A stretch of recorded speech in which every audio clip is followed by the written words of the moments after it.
permit me to take a moment to set the stage, if you will, literally and figuratively, for what we are engaging in today. I'll do that with the words of George Santayana and his famous quote as Spanish philosopher, historian, who said that those who do not recall the past are destined to repeat it. It is words worthy of consideration as we, on this historic day, a day after our president signed legislation that makes Juneteenth a national holiday. In the signing of that, his words were, "Great nations don't ignore their most painful moments, but instead they're remembering them. And remembering them, it helps them to heal."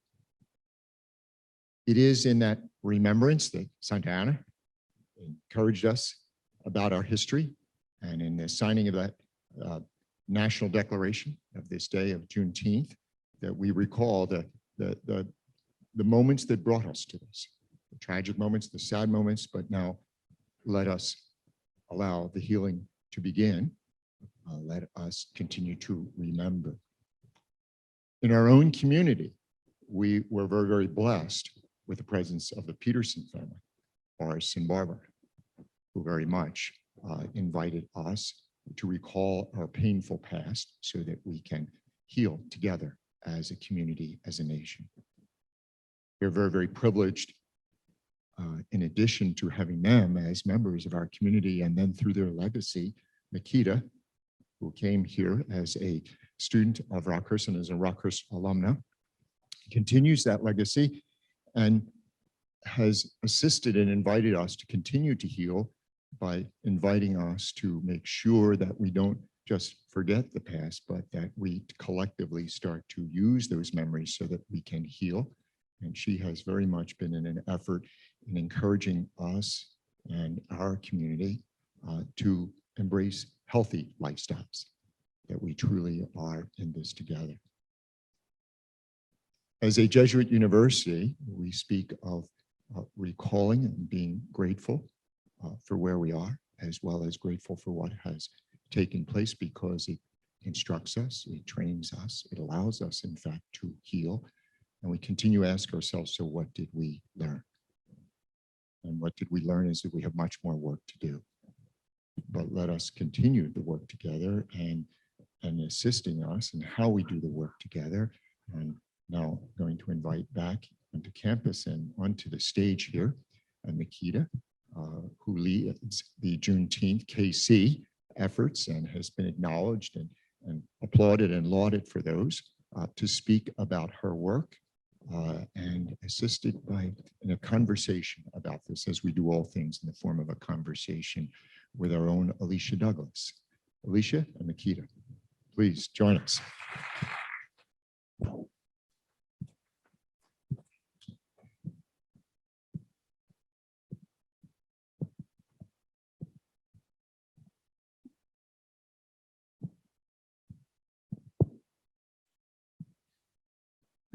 Thank you, Makeda, for being here with us today. This is really exciting that we get to celebrate Juneteenth here at Rockhurst.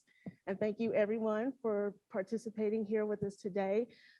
Again, this is really exciting. It's always great when we have one of our alumni be able to come back and share wisdom with us here at Rockhurst, which is one of our core values, and to talk through all the things that you have been a part of and been doing when it comes to Juneteenth, your leadership with Juneteenth, and in Kansas City. I think we have a bit robust conversation. I think that's ahead today. So here's kind of the run of show, what we're going to do. I'm going to have conversation here with Makeda, ask her a few questions. And when we get through that, we're going to open it up for our audience members here and online, because we do have some folks who are joining us from Zoom today, to also ask some questions.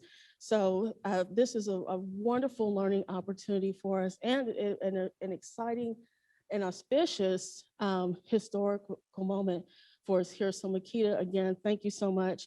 So I'm going to begin by asking you, about just a little bit general stuff first. So what is Juneteenth and why should everyone commemorate this holiday? Well, it's a perfect way to start the conversation, especially with the legislation that just passed to really recognize and put everyone on, the same ground here in the United States in terms of recognizing the importance of emancipation. Juneteenth recognizes and celebrates the official day of liberation for slaves that were in Galveston, Texas. In 1863, Abraham Lincoln signed the Emancipation Proclamation, and a lot of America just assumed now in current history that freed all the slaves. That, oh, okay, when he signed that, he said that it was done and over with. But it actually took 2 years for Union soldiers to actually go into the South and actually physically free the slaves. Of course, slave owners in the South did not want to release slave labor because the United States was so reliant on slave labor to make it through, especially the colonial period of the United States at that time. But so soldiers actually had to physically go in, and there was a continued advocacy and fighting for the liberation of African American slaves during that time. So Juneteenth really celebrates the official day of emancipation for the enslaved, because that is a big shift right now. We really don't want to be say slaves, because when you say you're a slave, that really implies that that is your status, that is supposed to be. But when you say enslaved, it really puts ownership on what's happening in the situation. So 1865 really cements the day of freedom for African Americans, and is a day of celebration for our culture. Yeah, and that is truly, as I hear you talk about it, we talk about, what has happened in our culture in America.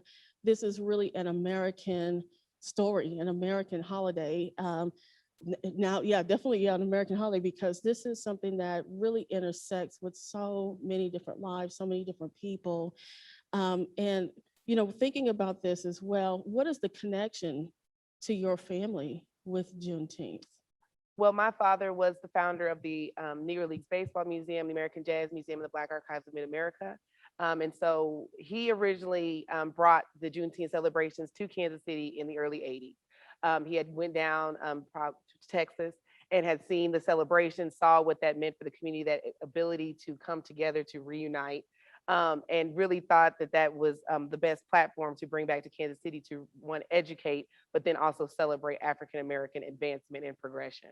And so in the early 80s, he brought the celebrations here, and then really start making groundbreaking partnerships. He started partnering early on with the Nelson Atkins Museum of Art, and it was actually what was the first individual to actually bring the Emancipation Proclamation out of Washington, D.C.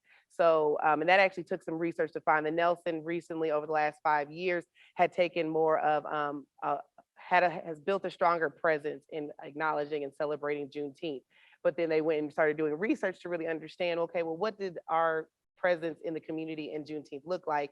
And they actually went back and found out that, oh, wait, we actually brought the Emancipation Proclamation in partnership with the archives. So just understanding the depth of those relationships and where, those lines started to get, merged together in communities. Because that was a big point at time during, for the Nelson to bring that exhibit, to partner with an African-American association, and then make the exhibit open and accessible to all members of the community at that time. That's wonderful. That's wonderful. And so would you talk a little bit more about the Black Archives and, and the legacy that the Black Archives has and what they're doing right now? Yep, the Black Archives is an amazing institution. They actually store all African-American related history, yearbooks. I mean, anything that is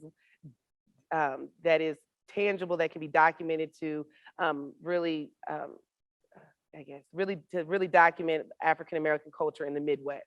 And so anybody can go to the archives and physically go into the collection and look through yearbooks, look through old pictures. There's actually a considerable amount of photos that they're still trying to identify, that they've had donated, that they're trying to figure out, okay, well, who's this person, the significance? And it's really a continuation of telling the story.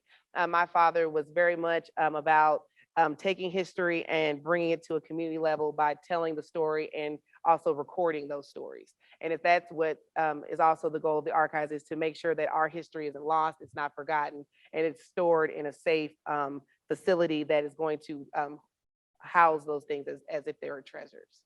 Yeah, and I've had the opportunity to be able to go through the Black Archive, and there is an exhibit where you can walk through and actually see really kind of the story of Kansas City and see the story of Black Kansas City as a region, and to see all of the different dimensions of the people here, the rich history that's here. So I think people think about jazz, they think about baseball, which are great, but then you get really deep into it where you see the social aspects, you see the clubs, you see people who are the golfing clubs. I mean, that was something that was really interesting, people who really dug deep, into that. And I think about here in our own community, by Rockhurst, where there, is someone who I went to college with who's actually building a golf course, here close by.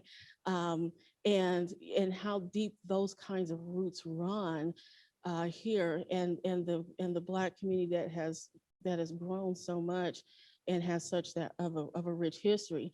And what you've continued to do is you have actually picked up and run with your father's legacy with JuneteenthKC.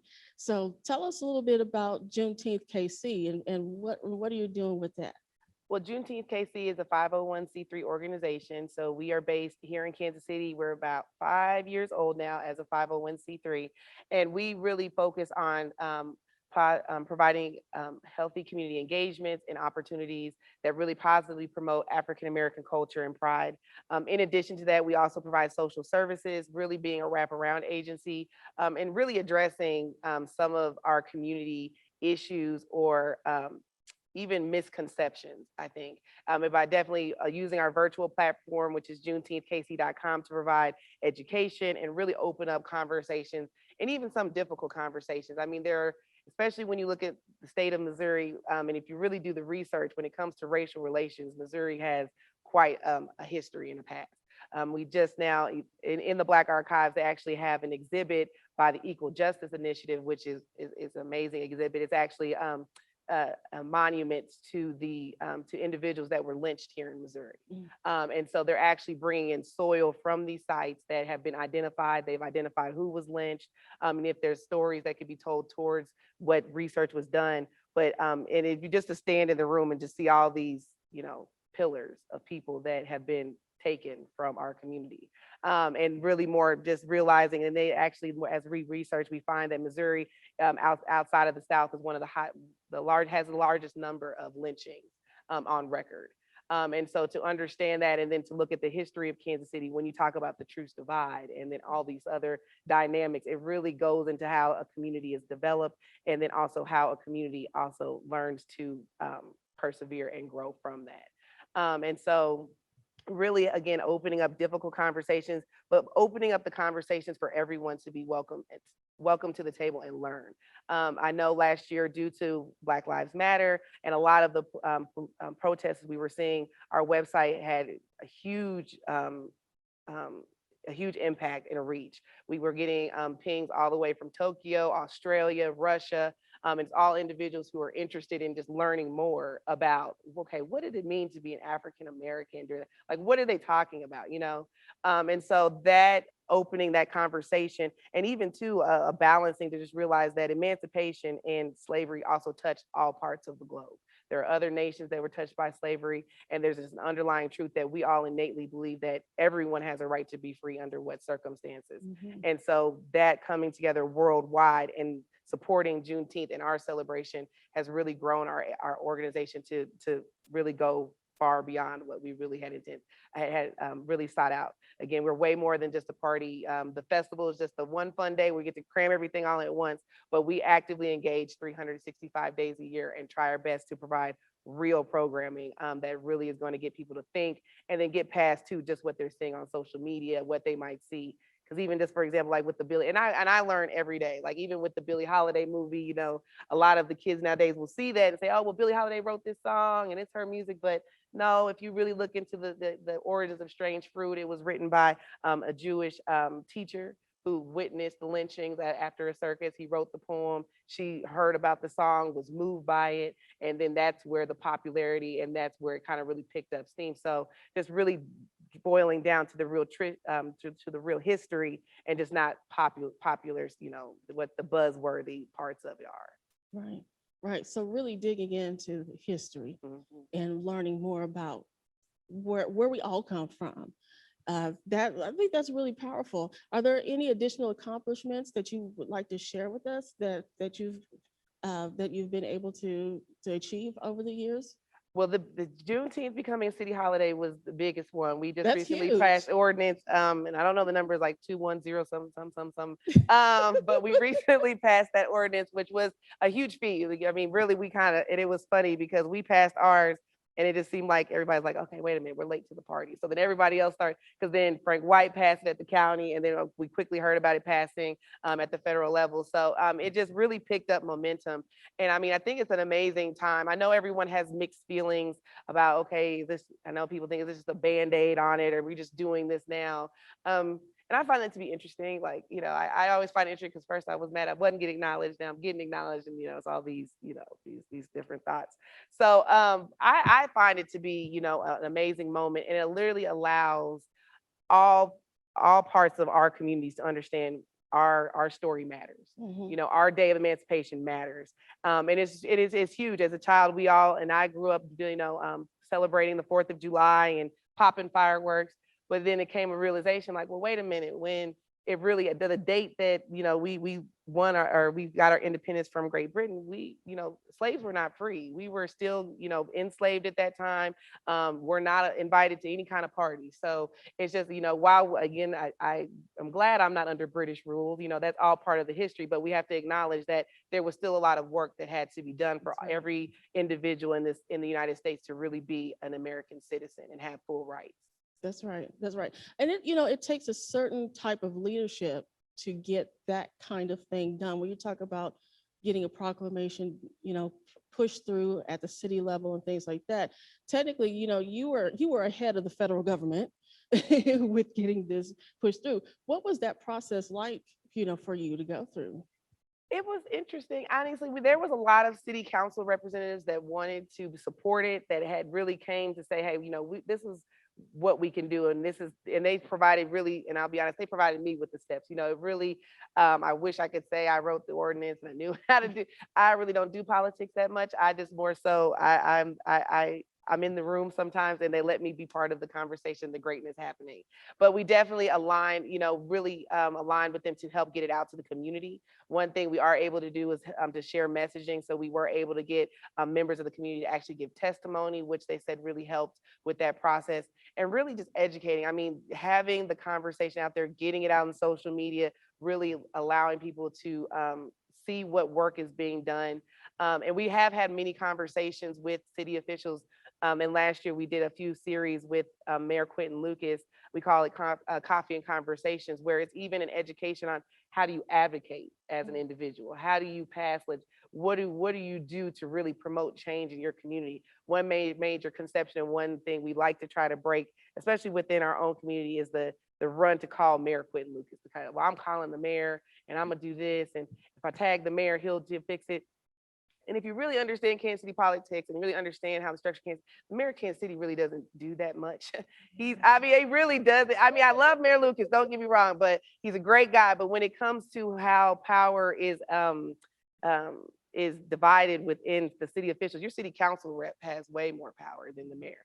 They dictate where the money goes. They dictate what's happening on a day-to-day basis. So even that knowledge to understand, okay, you get every time you guys get mad, you want to tag the mayor, you'd have way better, more bang to your conversation if you start tagging your city council reps and you start calling them and being more present. And I think that's one thing I have, because one question people ask me is like, well, who told you could do it? And I just find that to be a very interesting question. I like, who told me? I was like, I wanted to do it. Like, I looked it up. Our system is based on that private citizens can access and do it if they research and look it up and you fill out the form, and it's an easy form. So, it's just like if you really have put it in your mind that you want to do something, everybody has the capability to do it. That's right. And then really it's just the education of understanding too the proper channels, how you really do it. And then too, just not stopping. I mean, I know the credit I get is that Makeda will send an email and copy everybody and then recopy and say, well, did you see keeping that, staying consistent and not just stopping because, okay, somebody didn't respond to my email. You just go further up the chain and say, okay, well, I tried her first, and then, okay, so can you possibly help because she didn't respond? And you'll be surprised how quick you start getting stuff done. So that's probably my biggest lesson with that one. Yes, persistence, communication. That's Yes. what I'm hearing when you Yes. work with the city. All right, so take that to heart when you you need to get something done And downtown. email, you always want And to email. Don't meet them on the side. They say, well, they promised me this, and verbally. I go straight to my computer, I type it via email, and I send it to them because they make a lot of promises. Not no shade, they make a lot of promises, but it's not real until it's in writing, and then it's not. And that in writing means it's in email, and you copied a couple people so everybody sees it. So. All right. All right. That's awesome. That's great. Thank you for sharing that. Mhm. That's really cool. I love city politics. So that's, can so have you're my speaking my job. language You right can- now. So looking back, so let's reflect for a minute on your Rockhurst experience. And so looking at the things that you do now, how has your Rockhurst experience helped you do some of the things that you do? How has how has that helped you create some of these things? I just love Rockhurst. I just speak so highly of Rockhurst. I mean, it's service through leadership, or leadership through service.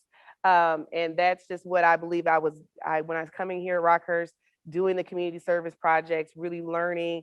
I got my degree in nonprofit management, but really, working with the teachers here that really had us working in the community was something that I really valued and appreciated. And it really just set the tone for my whole career. I understood that, the money will come, if you really are passionate about what you do, if you really are wanting to make that impact, then as long as as long as you push forward and you're really going with that spirit of service and serving the underserved, I believe it'll all balance out and you will be successful. Rockhurst really ingrained that to me. The well-rounded education I received also allowed me to be open to different perspectives, understand that it's better to have a little bit of everything, a little touch of everything, to really understand that, we all, that we all have different experiences, but there's an underlying, there can be an underlying theme within all of them to be supportive and to be progressive as a community. And I really speak very highly of my Jesuit education. Being here in Kansas City and then understanding how Rockhurst too stays connected with the community. I always got that sense that when I signed up for classes or I was doing my work, we were again working with agencies in the community, cleaning up grass lots in the community, helping to organize, and understanding that the overall, the goal is to, serve and to help, really to serve and help show the, I guess, and just to help serve, I guess I'll end of that. I'll start rambling. It's all good. Well, thank you. Thank you. And thank you for sharing that out. Because I know for those of us here who work here, our hope is that you are getting the tools that any student who comes here is getting the tools that they need to go out and be successful in the world. And right now you are demonstrating that you're sharing out that legacy for Rockhurst. And I think you're also sharing that legacy out for your family as well. Would you share with us what, so this going back to your family again, what your father might say? So what would he say about the legacy, his legacy? What would he say, what his legacy, what would he say? Let me say, I'm going to read it just directly. What do you think he would want to be said of his legacy in the community? I mean, I think what he would just want to say is that he made it accessible to all. Like he was not about staying at a high scholarly level. You know, I think when you go into museums, you think, okay, it's supposed to be a high level exhibit. We're bringing these, these speakers that are just, speaking at such a high level that, um, only educators would be in the room, or some people of that level. But he was really more interested about the busload of kids coming through, or even me as a child. That's what I always remember, was the ability to just run through exhibits and play freely and just feel comfortable within that setting. And I think that's what he would be happy to see, is that people feel comfortable in I guess our community and within the different elements of the programs that can be offered, and that they can be at a community level, they can be easy to digest, and that you could still get the same amount of information, and really just too, you can spark the interest. I think that was really the goal too, is that, hey, if I could just spark a curiosity, if I can get them in the room and just have a little something where, okay, maybe just slipped in maybe one or two good facts, but they still want more. And that was his inspiration. And I think now seeing the Jazz Museum, because he passed in 92.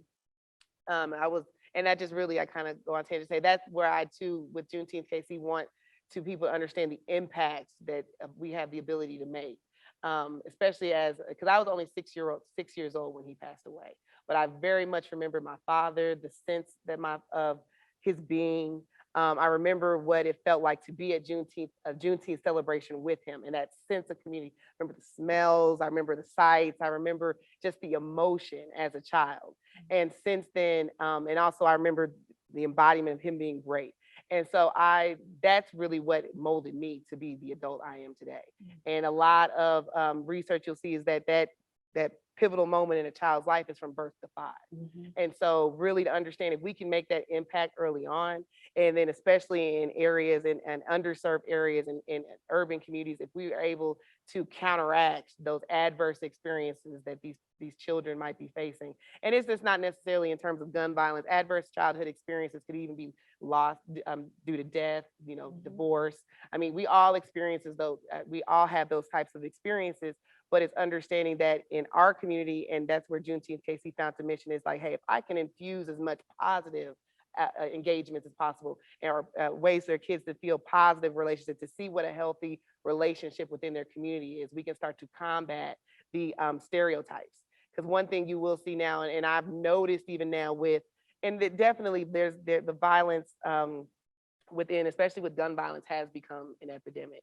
Especially in Kansas City, our community really wants to know, or is trying to figure out how do we fix that, or how do we address it.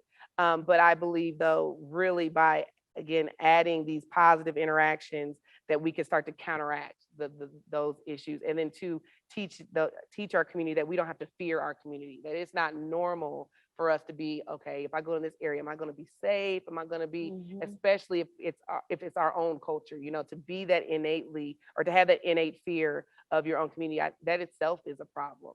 And I mean, it's perpetuated as well from, media, propaganda from the early 80s. So it's all, a culmination of what was done in the past. But as we start to move forward with our organization, we really want to, again, address it as the best I know as we can, by offering, again, more social engagements, positive engagements, having open conversations where we're talking about it, and then to hopefully identifying solutions and ways we can grow and resolve the issues. Wow. Well, and this takes me to my next question a little bit. What is next? So those are some of the things that you really want to see, some of those high level goals. And really, I would say that goes so far beyond Juneteenth. That's really talking about, how do we begin to really change our society, and how we look at ourselves, how we look at each other. But, in terms of JuneteenthKC, are there some next steps? What's next? What's the big goal next for you? I'm going on vacation. I'm tired. But yeah, no, we definitely, honestly, so with the passing of the ordinance, I mean, that was huge, but we definitely realized that there's opportunity, especially if we're able, to be viewed at a different level with the passage of that ordinance. One thing we definitely are going to, and we're going to talk about it on the main stage tomorrow with Mayor Quentin Lucas and Melissa Robinson, is a discussion about reparations. Reparations is probably the next hot topic of discussion within our community. There is and I'm not going to remember their names off the top of my head, but there is an organization that has been actively working in our community right now to develop that legislation and to build awareness around it. There are cities that have already paid out reparations, so there is a model where it has happened. And so we believe that that would be the next step, to have those conversations or figure out how do we advocate and teach our community how to advocate that as the next step. Outside of that, we will continue to develop programming. I do take some downtime, I'm not gonna lie, especially with everything we've had here, but we do host, again, more social activities, such as the First Friday celebration in the 18th Divine Historic Jazz District. We are the official host of that. So we will stay in the district every first Fridays with free activities and in that retail vendor community festival type of setting. But we also offer community programs throughout the year. We have a family resilience program where we offer supportive services and direct aid to families here in Kansas City, in partnership with Healthy Blue Missouri, and also Home State Health. We do mobile distributions. We actually do one every week in the month of June. So every Thursday we are setting up at a community site, and we're providing fresh produce, pantry items. The Dairy Farmers of America are providing are providing dairy products. And then we also give away free hygiene products, a ton of stuff that members of the community, and we serve at least 5 counties, Jackson, Johnson, Platte, Cass, and Clay County, are able to drive up on site to receive those materials. And then outside of the month of June, we usually hold those quarterly. We also host quarterly community baby showers. So we take care of our moms that are expecting, and we provide them with diapers, baby wipes, pack and plays. We also do safe sleep training. We work very heavily with the Healthy Blue Missouri and Home State Health again to provide safe sleep education for underserved communities to reduce the risk of sudden infant death and sudden unexpected death syndrome. And then also we host community playgroup forums. So we work with the Ivanhoe Gardens. We currently host a bi-weekly playgroup where families from the community can come learn how to garden. We have gardening beds that they actually will tend to throughout the weeks, and they have fresh crops and a pumpkin patch, and the kiddos can learn about gardening, play around in the dirt, and moms can go inside, have lunch, and just kind of have a moment to not be running after the kiddos. So we do, again, a diverse array of programming, and really all about partnership. We always are looking for active partners to grow, new programming, new ideas. I mean, we really think all the way outside of the box in terms of what we can do. We have a new scavenger hunt that you guys might enjoy. If you go to JuneteenthKC.com, there's a virtual scavenger hunt that actually identifies African-American historical sites throughout the greater Kansas City area. And so we came up with riddles. And so you solve the riddle, it'll tell you the answer, and then it'll direct you to that site. And so we have some really cool ones on there, but it's actually a fully interactive virtual platform that really gets people moving around in Kansas City and really looking at some of these amazing monuments. One great one, if you've never been to the Quindaro Ruins, you need to go out to the Quindaro Ruins. It is a site on the African-American Railroad map thing where slaves came out for freedom at Quindaro. So of course, Missouri was still a slave state. So they actually got free, they escaped to freedom at Quindaro. And if you go there, there's an actual monument. If you're not scared and if you have your boots on, you can actually go, and I'm the type that I go down and travel into it. And it's really amazing. I just like to walk around into the woods and just be there, because it's just to stand at that site and just realize this is where people came out to freedom, and to be in that moment and be so close to Kansas City. It's just an amazing site. Wow. Wow, that is absolutely amazing. You're doing such great work. I'm so proud to sit here. You and helped listen me, to Alicia. it. You done that. I promise. Rockhurst really motivated me. Like, we used to do amazing projects. Rockhurst gave me the freedom to be creative. I had supportive faculty because you let us do a lot. We did the haunted house. You let me take over the community center, and we made an amazing haunted house for the community to come and enjoy. We just did amazing stuff with Rockhurst. I would love to start doing that because I loved engaging the science department, because we had a little science lab part where kids could see the science experiments that the students here were doing. So really and truly, I really attribute a lot of where I am to my Rockhurst education, because it was so ingrained that we are here to not only learn, but we're also here to serve our community, and especially being such a monument in the middle of where we are here in the neighborhood, in the community. I mean, it just speaks volumes. I mean, I know there were rumors even too when I was in school that Rockhurst might be moving or might be going, going out south and things like that. But Rockhurst made it a point to stay here and be part of this community. And I mean, that speaks volumes. So I really do attribute a lot of where I am to my education. And I say, Rockhurst is great. Yeah, well, thank you for that. And we are here in the city for good. We most certainly are. So we're going to go ahead and open it up for questions from our audience, both online. We go with Gina. Christy's going to come by with the microphone for folks who are here. And we will make sure that we're paying attention to both online and here in person, but go ahead. So good afternoon, and thank you again so much for being here. I'm so proud of you as an alumna. Definitely want to honor your father and his legacy and all the wonderful things that he planted for our community, especially as we're going into Father's Day weekend. And congratulations on just elevating something that I assume both of us have had known about since we were young children, and now there's a whole new spotlight on it. We know at the federal level how quickly things happened was fantastic, but yet even our own federal employees aren't able to enjoy this holiday this year. When you think and project to 1 year from now, what do you hope your alma mater and or your city, how they would participate in this now federal holiday when you put that on the lens of higher education? And I do want to say congratulations on the parade last weekend. And I know that there was a large higher education presence. So just want your thoughts more so around higher education, and as a predominantly white institution, when we talk about a sense of belonging, what are some of the things we would want to do, as we don't have traditional historically Black Greek organizations or some of the other built-in social opportunities? What guidance would you give us as an institution? Well, I will say one thing, the city actually was off today. The city of Kansas City made their bill or our ordinance retroactive. So that was one thing we did get to have. So they got to enjoy today off. So that was a big step. But and we get that question a lot, is, especially when, it's not an African-American organization that's wanting to reach out, that's wanting to connect. I know there's a sense of, can we come? Are we welcome? Where do we fit in that? And we really, truly need as much help as possible. We want that support. And again, we really open the door for everyone to have involvement. Next year, we're definitely going to offer a lot more volunteer opportunities for people to serve.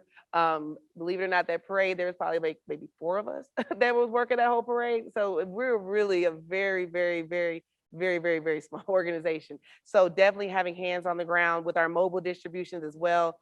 Just having hands to help. I mean, I guess at this point, it's not about who's Black, who's white, who's Mexican. It's really about, again, who cares about freedom, who cares about their community, and again, who's willing to come to the table and open up the relationship. Again, when we talk about slavery, when we talk about the civil rights movement, when we talk about Black Lives Matter, it's always going to be an uncomfortable subject. I mean, especially for an individual that wasn't here when that stuff was happening. Like, look, I wasn't here. I didn't know my great-great-grandfather was doing all that stuff. So it's not about still blaming you for the transgressions of those before you. But definitely wanting to acknowledge it though. We say, okay, what we did was horrible. We never want to do it again. And so what can we do to rebuild and really cement the fact that we will not repeat history, and this is what we can do to ensure that that doesn't happen. And that's what Juneteenth really is about. It's the fact that if we don't continue to tell the story or continue to remind our kiddos, then that's where the real education's happening, so that they don't grow up not knowing about Juneteenth, not knowing, or just thinking, oh, that was so long ago. It really was not that long ago. And just understanding too that even now the rights that we have to vote, those are amendments, those things could easily be taken back as well. And so understanding the continued advocacy and participation within city politics, education is very important because we have to continue to tell the story and grow. But definitely getting involved in community service projects is amazing. But even being part of the community, I think one misconception or one thing that rubs the community the wrong way is we go to the table saying, well, we go in assuming what we need to be doing. We assume, we need to go in and clean the neighborhood and do all this stuff, instead of going in and kind of seeing what needs to be done first, or being asked, or saying, well, what do you think, and really doing the research. And you can't discredit it. It comes from a very genuine place, but that's where it becomes even offensive, or it can be like, well, hey, we've already been doing that, or can you join our fold and kind of see what really needs to be addressed, and getting past, again, what stereotypes or what we just assume is going on. Because again, I'll even say with like the community cleanups, a lot of people say, well, we want to come and clean up the Jazz District. The city of Kansas City provides a whole maintenance team to clean the Jazz District every day. They come, they sweep the streets, they pull the trash. So that's not really a big, it sounds great, but literally when that's happening, it's really more photo ops, like, hey, we came down here and cleaned. But there is a whole crew that comes and does that. Street sweepers, really having an impact is being like at the mobile distributions, being on site, and really just being present. Target is sending volunteers this weekend, and I just think the visibility of their brand in our community, walking around, being friendly, just passing out stuff, that speaks more volumes to our community, because that's a brand that we don't see you down here. We go and shop, when we go and we support them, but to have the visual presence speaks way more volumes and is building that relationship that we're wanting to get. So again, becoming more present, just being part of it. The 18th and Vine Jazz District is, and I know everyone, there's been some horrible things that have happened over the last few months. Again, violence has touched every part of Kansas City. But there really is some amazing personalities in the Jazz District. We just hang out, we have a great time, and everyone is truly welcome. And then too, we're excited to see people that don't look like us. Like a lot of the photos I'll put out, like, look at how diverse it looks. Like, I was like, look at, and they're comfy, you guys comfortable, they're walking around, kiddos just sitting of all colors, just sitting on the side of the street, just hanging out, just eating a snow cone. That's the goal. That's what we're really looking for. And it shows that there's real natural engagement happening within the community. Do we have any questions from Zoom?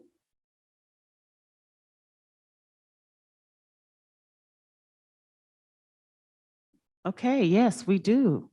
So Samuel asks, with the progression of our language, like saying enslaved people versus slaves, is it good and necessary language development for people to become more comfortable using the label Black Americans instead of African Americans? I really don't have, I think that also goes into how that individual identifies. You will find in our culture, everyone feels differently about where we tie our roots. I consider myself to be African American, but I also consider myself to be Black. I really don't, I think how you define yourself has to be done by that person. Because again, there's a lot of conceptions on, even too, with African culture being, or African Americans accepted by Africans, so it's just, there's so many dynamics into how we define ourselves. And yeah, I don't know if I have a good answer for that. I think it's really more how you personally identify, because then as we do research, we're finding out our origins, and more of the research is happening into identifying our roots. It's just more about how you want to tell your story, I think.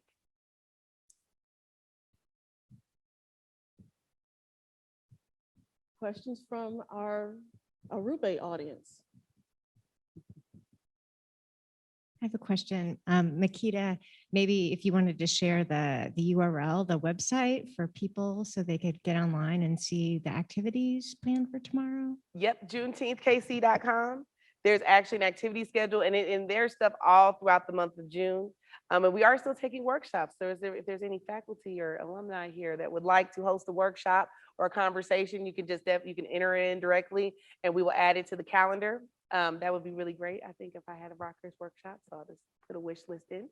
And then also just our website's huge. We have a feature page for the Nelson Atkins Museum of Art, which will take you to their virtual celebration, which is featuring work from the African American Artists Collective, which has amazing pieces. It's a virtual exhibit that's available online. We have the scavenger hunt that is available on there. We also have a feature for the Billie Holiday exhibit that is at the American Jazz Museum, and the lynching exhibit that's at the Equal Justice Initiative, and really kind of goes into an analysis of deep fruit. And then also our community initiatives page, which will tell you about all of our mobile distributions, our upcoming events. And then just overall, we update it almost on a daily basis. My web developers working on it right now, just continuously updating with new content. And then also following us on Facebook. It's KC as if it's the first name, then June TH, and that's one that frequently we're posting from. But then also JuneteenthKC Mo. And then I think also JuneteenthKC Mo on Instagram. I might have got one of those wrong. Pretty good moments, right? Okay. I think We'll so. figure out how to tag you on that. And if there's a way to even put in the chat, we can share those. Yeah, Share and I can those out. blast it out, give it a nice little, maybe I'll do like a little image or something. Yeah, we'll do that. We'll figure out how to, we'll tag each other on social and make sure Cool. we get it going. Cool, Yeah, cool. we'll do that. We'll do that. Yeah. Any more questions up on Zoom? No, we don't have any other or additional questions. No additional questions on Zoom right now. Okay. From our Arrupe audience? Miles. Thank you. And congratulations again on the initiative at the city level, the county level, and everything that's happened at the federal level. We're very, very proud of you for all of your hard work. Now that is a city ordinance and a federal ordinance, what would you like to see for the private businesses? So we have thousands, small, medium, large size companies, how they're going to have to think about how they want to celebrate and acknowledge this new federal holiday, city holiday, day off, service day, acknowledgement. Just what is your vision of how we as a city in the private industries should celebrate and acknowledge this event? Well, I think they should be off work too. I think they should definitely, and I think that's what's coming. I think that's what's coming. They're going to follow suit. I think going to the federal level will now allow those corporations to acknowledge it a little bit, I guess, with a little bit less pushback, I guess I would say. And I think that, yeah, I think, but because a lot of corporations, we have a lot that are participating now. We have a lot of diversity and inclusion departments that are, two, I think, one, they're trying to figure out how to approach the conversation and how to open up the dialogue. So we've had a lot more corporations this year reaching out to say, hey, can you come have a talk? You know, can we have this discussion so we can find a way to put it out in the air, and so people can start to, you know, let it digest into what it could be in the future. So I know that there's a lot more rumblings happening within corporations. I know we had a presentation with UMB Bank yesterday, and of course they hadn't been made fully aware that the federal level had passed. So that was motivation for them to say, okay, well, no, it's passed at because of the banking institution, of course, too. But, you know, that will now motivate them to be able to go ahead and follow suit. And I think as the community starts to participate, and really too, they see individuals within those corporations acknowledging it and really wanting it to be celebrated, that's where the change happens.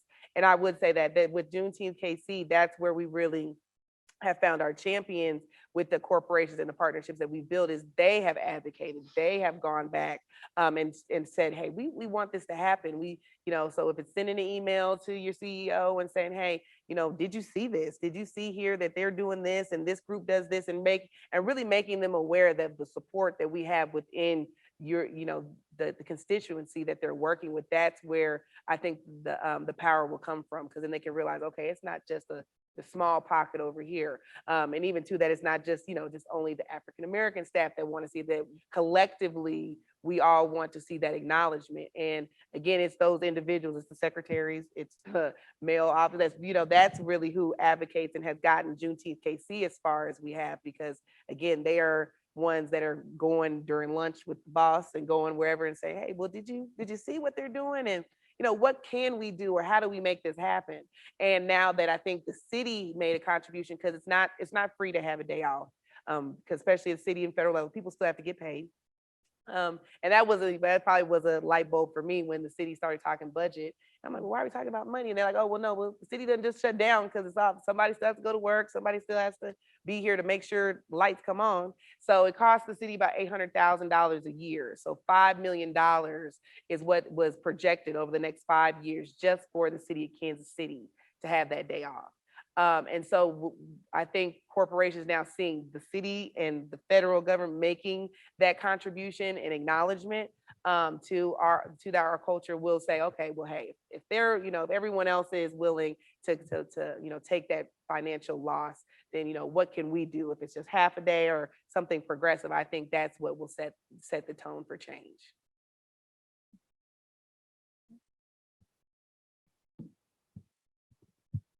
Any additional questions from anyone? Anything you would like to add, Makeda? No, I this was great. I love the theater. I Yep, think this thank is you. beautiful.